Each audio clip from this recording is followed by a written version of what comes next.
Hi, everybody. My name is Kanan. First, I want to thank the organizers for arranging this virtual workshop and for inviting me to speak. I'm an assistant professor at the Rochester Institute of Technology, where my lab resides. For about 2 years, I've also been leading deep learning research and development at Page in New York City, a post-Series B startup working to use AI to improve cancer care and treatment. Since I was in New York City for Page, I have been teaching deep learning at Cornell Tech as a visiting faculty member. But today, I'll only be talking about the work of my lab at RIT.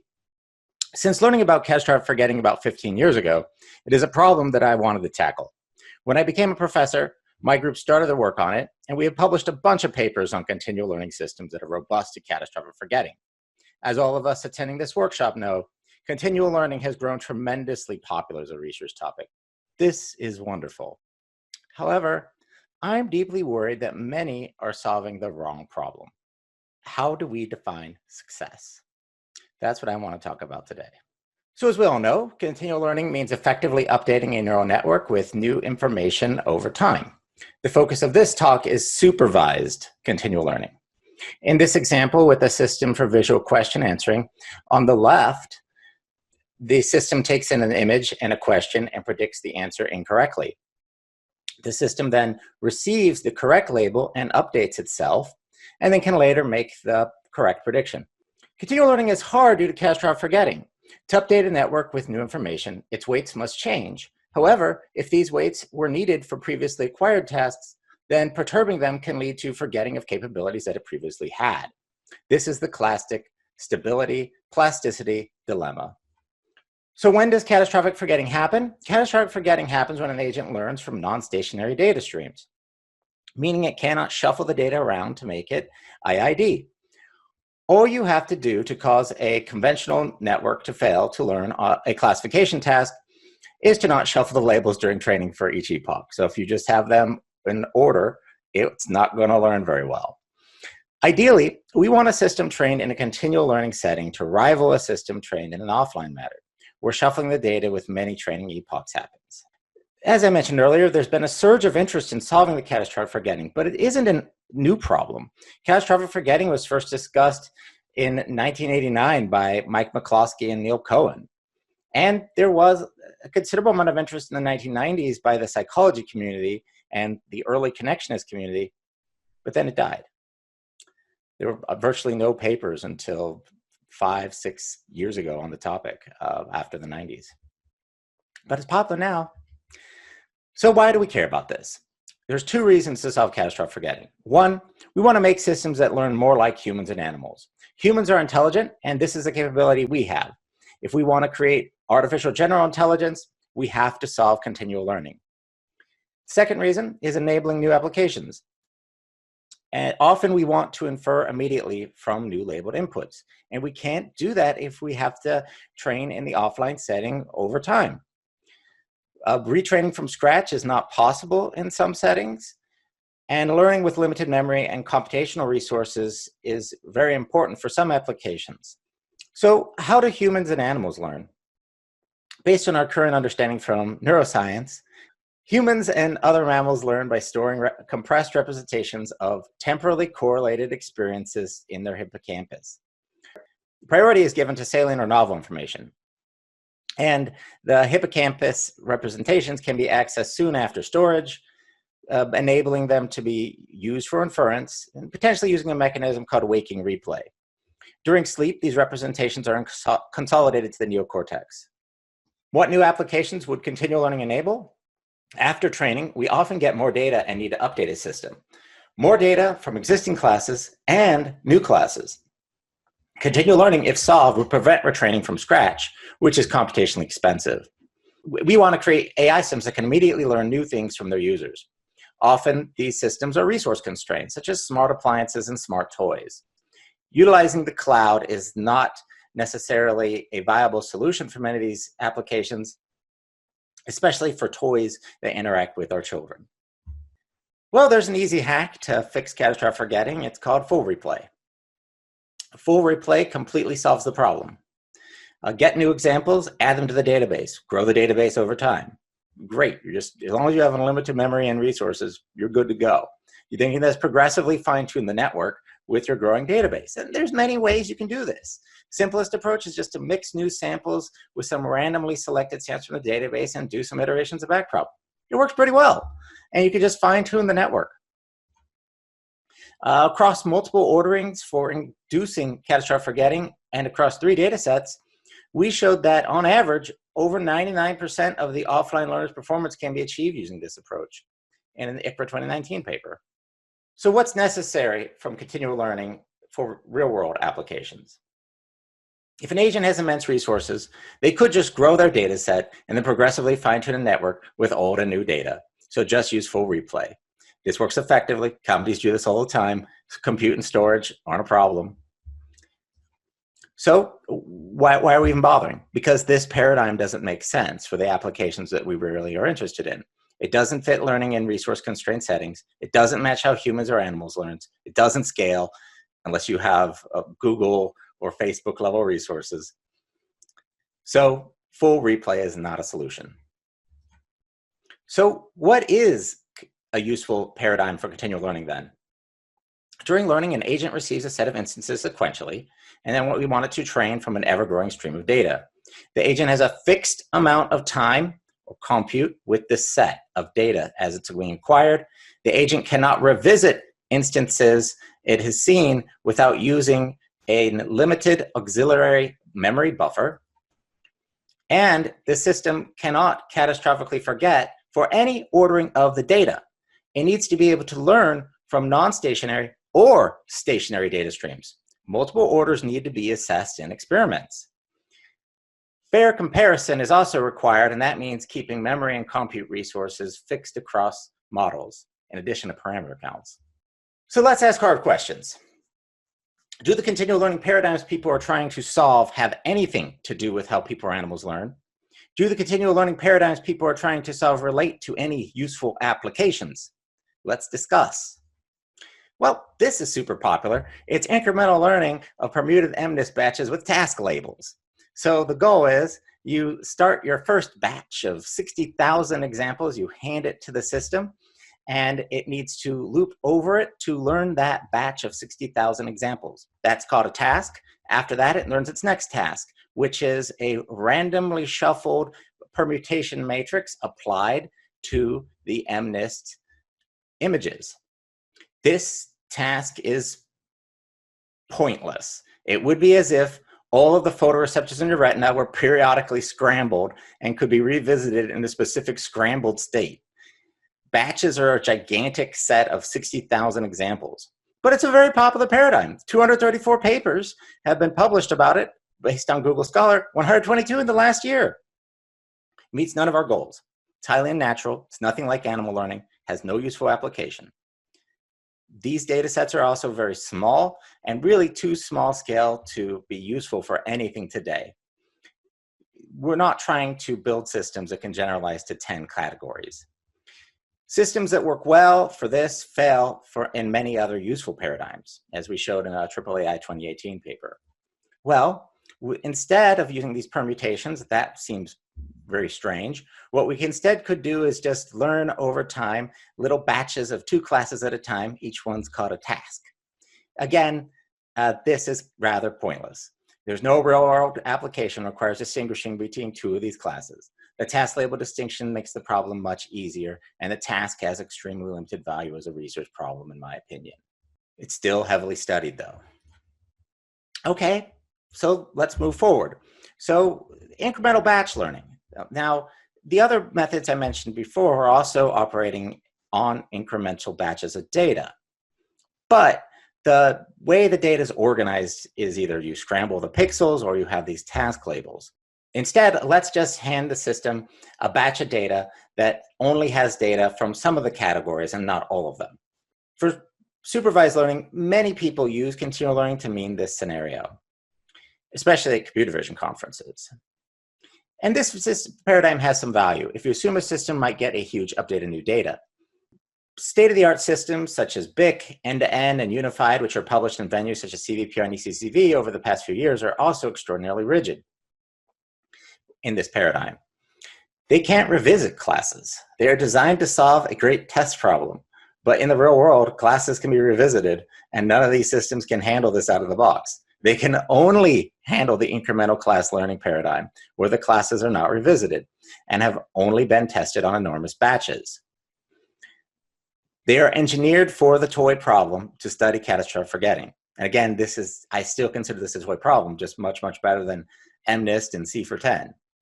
Essentially, these systems are rigid solutions to work on an artificial problem. But it's better, right? The images are much higher resolution and there's a lot more classes. So at least we can study catastrophic forgetting in a more robust way. Most of these systems are all based on iCaRL, which was published in CVPR 2017. They're all variants of this. So these systems store selected images into a fixed buffer and then replay them with images in a batch, which typically has 100,000 examples from 100 classes from ImageNet. And the buffer is shuffled during training of that batch. The system has unlimited time with the batch until it decides it wants to move on to the next batch in which it no longer has access to it. To get this to work correctly, data augmentation and distillation is used to squeeze more information out of the stored examples. So whenever it's learning, it has access to all of the examples in the batch, which is over 100,000 the way all the experiments are set up in these papers. And it has access to usually around 10 to 20,000 additional images that it has stored in a cache. This means these systems have sort of a hidden memory to keep the entire batch around before moving on, and this fixed buffer, which to use replay, sometimes called a core set. They all use what I call veridical replay, which means raw images are stored in the buffer or mixed with the current batch for training on that batch and fine-tuning the network. And this certainly doesn't feel like what the human brain does. We aren't storing veridical experiences in our memories. We store compressed representations. They then have to use distillation tricks or augmentation to try to ease out more information from these stored images. And they have unlimited compute for each batch. This does not match real-world applications in many cases. In general, most are designed such that they can never revisit classes. It's, as I said earlier, it's designed for the test, not being designed to solve the problem. So these paradigms miss the point. Permuted, MNIST, and related problems are, frankly, pointless. They don't generalize to other settings. Using task labels makes the problem extraordinarily easier and also has very limited applications. Rarely are task labels actually available for most applications. Using gigantic batches in the incremental class learning setting is better, but this still doesn't match how humans or animals learn and has limited utility. State-of-the-art solutions, as implemented, are so rigid that they cannot learn if classes are revisited. They are algorithms designed for interesting edge cases and incapable of operating in the general case. So are we making up irrelevant problems to solve? Are these systems actually useful for any interesting applications? I would argue, in general, no. So what should we work on?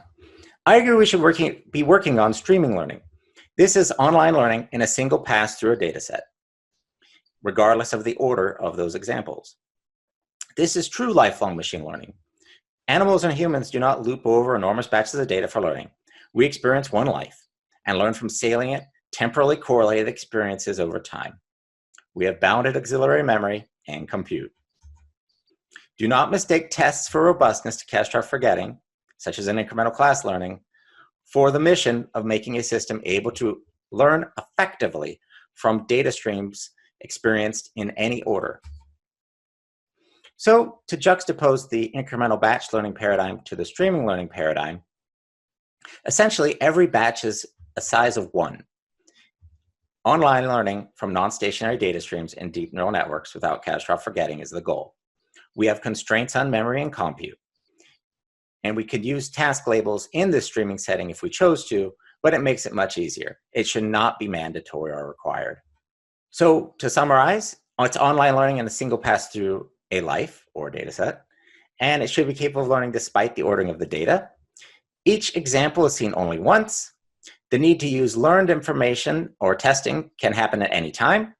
Memory and compute are restricted, and tasks should be reasonably hard if we really want to know if this is working. So we want to validate on large scale, many class data sets, things like ImageNet, but ImageNet doesn't suffice, and study data organized in different ways that could induce catastrophic forgetting, such as temporally correlated frames of videos. Streaming learning is much closer to how humans learn than the incremental batch learning setting. Okay, so let's study streaming learning. So first we need to establish a baseline for ImageNet.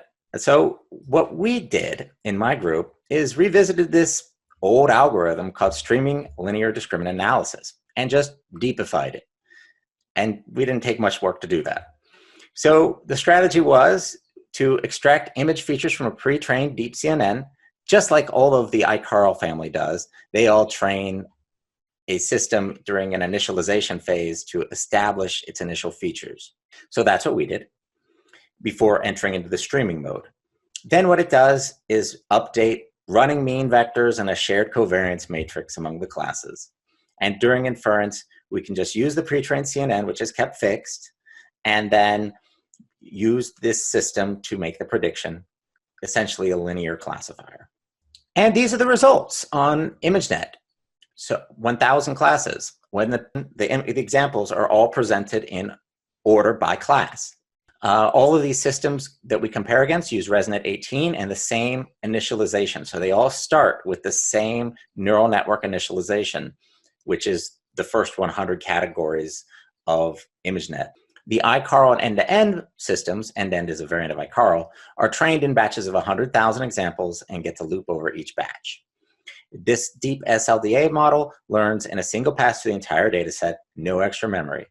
It achieves the best final top 5 accuracy on ImageNet while running over 100 times faster and using 1,000 times less memory. It requires essentially 30 minutes to train the whole thing, and we probably could have made it more efficient. So you could see a talk from my student Tyler Hayes about this paper in this workshop. So it rivals or surpasses 2 far more complex systems published in 2018, using basically a simple linear classifier applied to deep features that are the same deep features those systems both start with. And it trains in a fraction of the time. So what's the limitation here? It can't do representation learning, so it's completely dependent on those universal features being sufficient. So it's a great baseline, but I wouldn't say we should stop there. And so what my group has done is create a system called Remind. And the Remind architecture is brain-inspired for continual learning in the streaming setting. It's inspired by hippocampal indexing theory and complementary learning systems theory, where the idea is that the brain stores intermediate representations, in this case, universal visual features, in the hippocampus in a very compressed form. So it's not a veridical storage, it is a compressed storage. And then this representation, this compressed representation, is reactivated for some of the stored representations, not all of them, and then replayed, this small number of reactivated memories stored in the hippocampus, or in this case, in this buffer, and then replayed to consolidate and store them in a deep neural network. So these are our universal features. This is where we do the storage and using compression and reconstruction, and then we train the rest of the CNN, which is the remaining layers of the network. Reactivating intermediate representations is closer to biology and makes more sense than vertical replay of the exact inputs seen during training. Most competing systems for large-scale image data sets replay the exact images seen during training, and fundamentally this is wrong. This doesn't scale. This isn't at all like how humans and animals learn. This, in my opinion, is a better approach. So how did it work? So we did some experiments. So the blue bars show the performance of iCaRL, Unified, BIC, and Remind when trained in batch mode. So we made a batch variant of Remind. And in this setting, BIC, which came out last year at CVPR, achieves the best results on the average top 5 accuracy on ImageNet, so 82%, whereas Remind performed a little bit worse, 80%. But in the streaming setting, which is what really matters, we see an enormous difference. iCaRL achieves only, basically fails, it does terribly. A Unified does okay. BIC does kind of falls significantly. But Remind is not that different, right? So here it got 80.5%. Here it's almost 79%. All these systems, again, use ResNet 18 with a CNN pre-trained with 100 ImageNet classes before the continual learning phase started. So we tried to keep all of them on the same footing, and we trained them all ourselves using the code provided by the authors to try to make sure that we were comparing apples to apples. We wanted to keep as many things fair and constant as possible, which in my opinion has been an enormous problem in recent years for the computer vision community to do real science when we were building these things.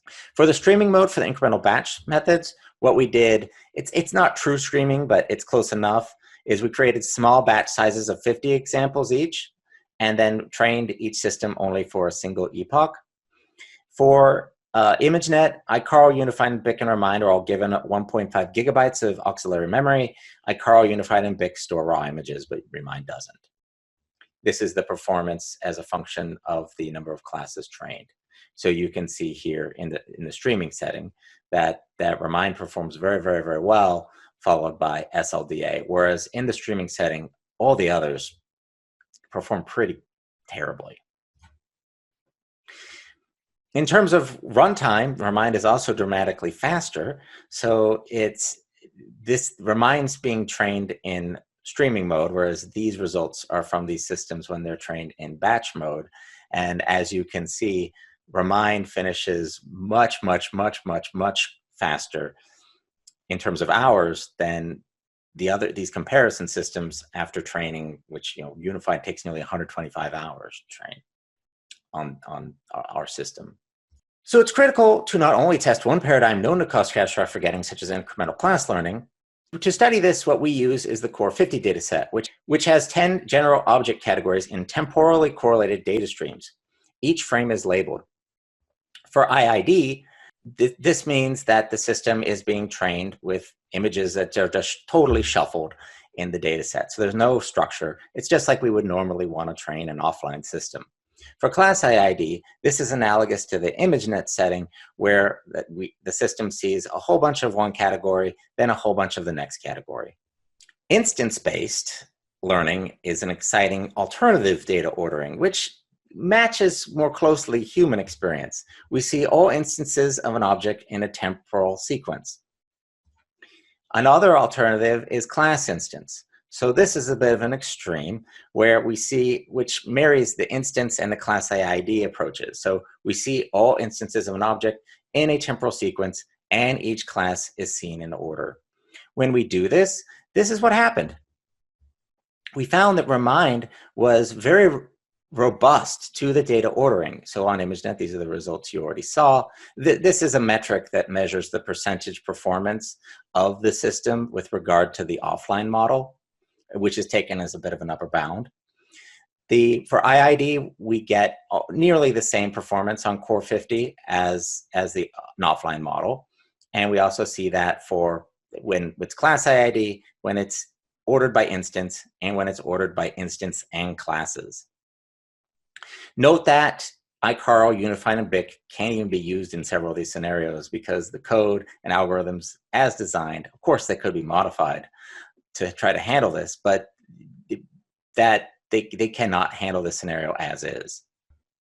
And Remind works well even with smaller memory buffers. So here you can see the memory buffer on the x-axis, and this is again a metric that assesses the performance compared to the offline system. And Remind performs very well even with much smaller buffers compared to the alternative approaches that we compare against. So let's not forget about those task labels. Whenever we submit this paper for review, well, first it got rejected because somebody said, you've got to compare against all those regularization methods that use task labels. So we did that.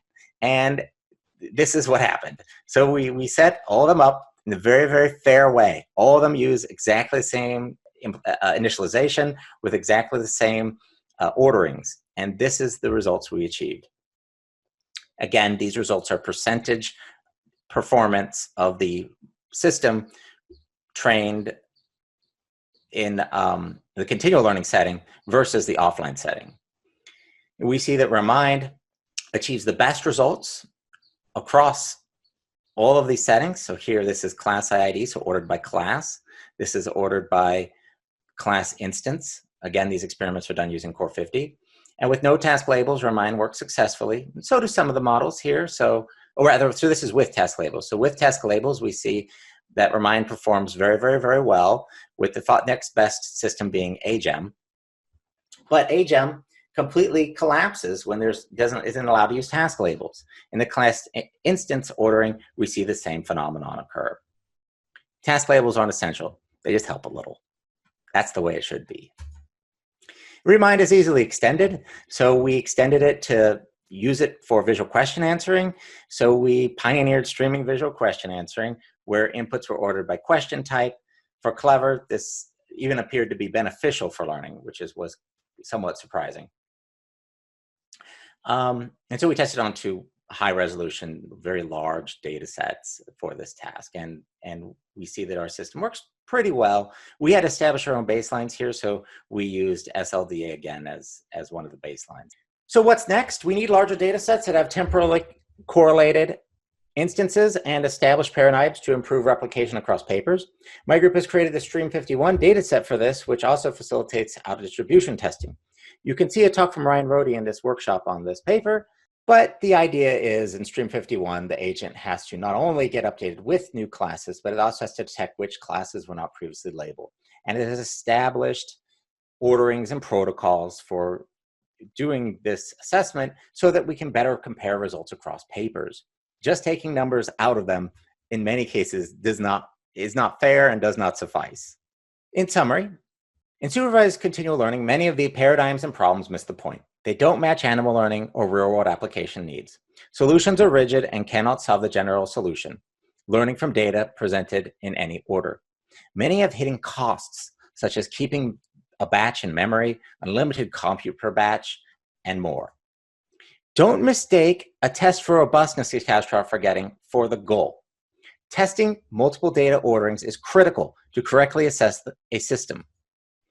Streaming learning, in my opinion, is what we should be working on, which is online learning in a single pass through a data set that's robust to the ordering of the data with bounded amount of compute and memory. Data sets should be hard and high resolution. We need many classes, 1,000 or more. Small tests are fine for prototyping and ablation studies, but we have to ensure systems scale, especially today, because these are the systems that we are creating and are being published, especially at CVPR. But at other venues, I still see a lot of papers on things like Permuted MNIST or MNIST with task labels, which I find frankly distressing. We need more data sets that have temporally correlated sequences to advance the field. This most closely matches how humans and animals experience life. So we created Stream51. I think it's a great start, and Core 50 also is a great start, but we need to do better, and I think that's really the next big step for this field. None of this work could have been possible without my students and sponsors. Ron did much of the early work in my lab on continual learning and is now branch chief at the United States Air Force. Tyler created the DPSLDA system with me. Kushal, Robic, and Tyler developed Remind. Kushal recently graduated and finished his PhD and is now a research scientist at Adobe Research. Tyler, Robic, and Ryan are continuing the work in my lab. The research I discussed today was funded by grants from the National Science Foundation, DARPA, and the Air Force, and the Navy. We are thankful for gifts from Adobe Research and NVIDIA. Thank you so much.